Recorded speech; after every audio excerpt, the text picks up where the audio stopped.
하몰과 세겜은 야곱 측과의 협상이 잘 타결된 것으로 생각을 했습니다. 그래서 세겜 성읍으로 돌아가서 성문 앞에서 그 협상 내용을 지도자들에게 설명하게 되는데요. 이 세겜은 그 성읍이었다라는 사실이고요. 세겜은 이미 야곱 집안과 비교할 수 없는 커다란 부족이었다라는 것을 짐작할 수 있습니다. 생각해 보면 세겜 지도자들 입장에서는 커져가는 야곱 집안에 대한 어떤 대책이라도 내어놓아야 할 그런 상황이 짐작됩니다.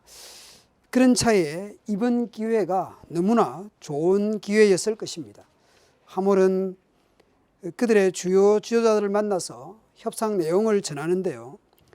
적당히 피할 것은 피하고 또 모두가 찬성해 줄 만한 내용을 전달합니다.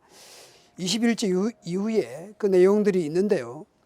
거주와 매매와 사돈을 맺는데 그 야곱 측에서 제안한 것은 할례였습니다.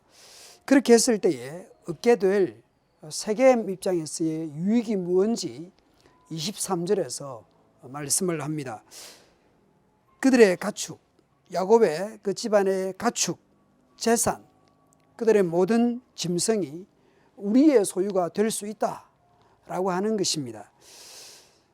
다만 며칠만 고통하게 되면 이 가축, 재산, 모든 소유, 짐승들을 이렇게 자기 자신들의 소유가 된다라는 것을 말을 하는데 이보다 더 좋은 것은 없는 것이죠.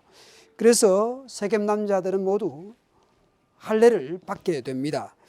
이것은 시므온과 레위가 하몰과 세겜을 비롯한 세겜 사람들을 학살하기 위한 거짓 협상이었습니다. 가장 아플 때 칼을 차고 들어가서 기습을 합니다. 다른 종들이 동원되었을지 모르겠습니다. 그리고 27절에서 보면 그 시체가 있는 성읍을 다른 형제들이 가는 것을 볼 수 있는데요.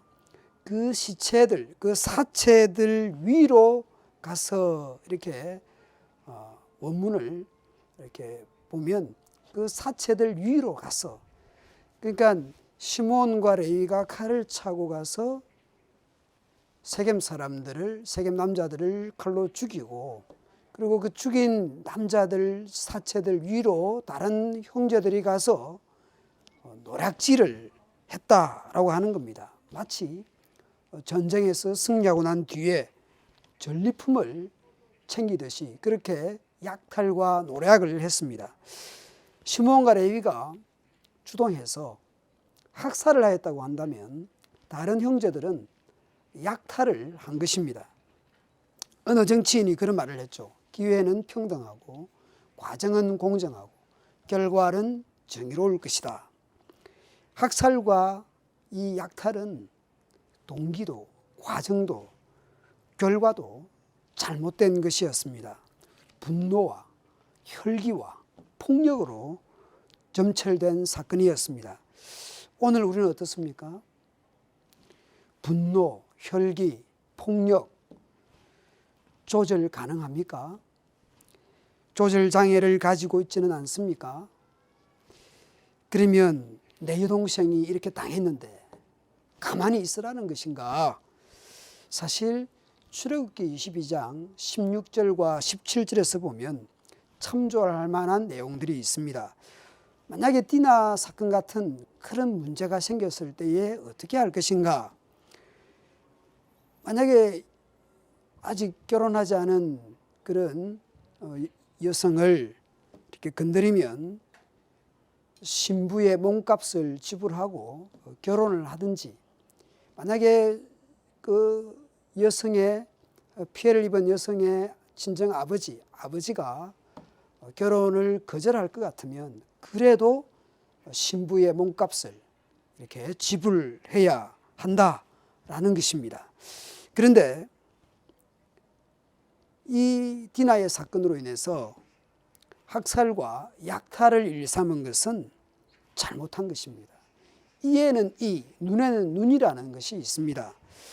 그 피해를 입힌 만큼 벌을 가하는 것이죠.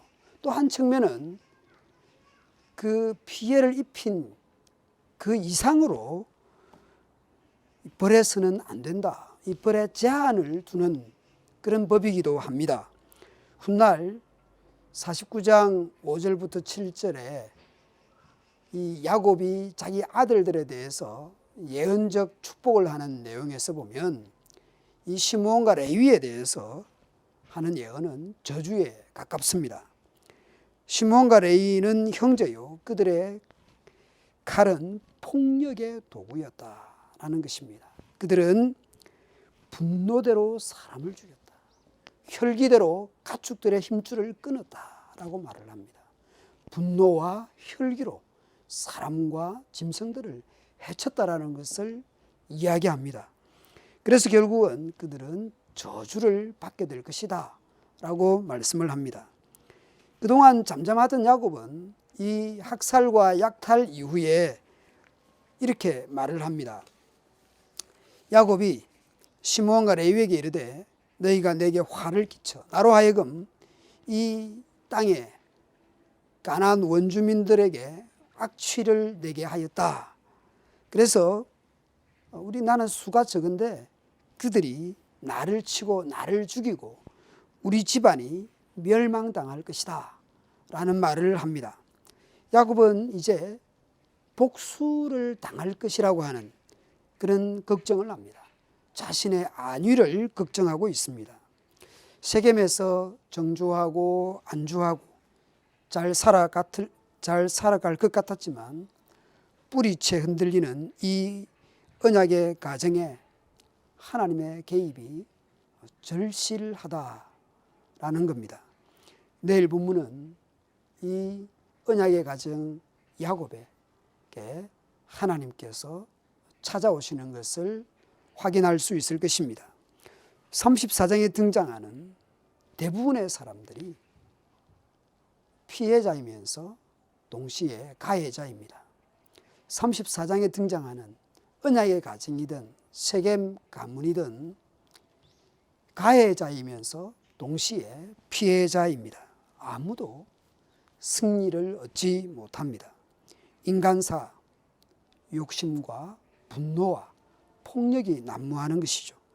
언약의 가정도 말씀과 기도와 사랑이 아닌 분노와 폭력과 욕심이 난무하는 것을 볼 수 있습니다. 하나님의 개입을 기대하고 바라볼 뿐입니다. 우리의 삶에 우리 믿는 성도의 가정에 하나님의 간섭과 하나님의 개입과 하나님께서 우리에게 말씀해 주시기를 기대하고 바라봅니다.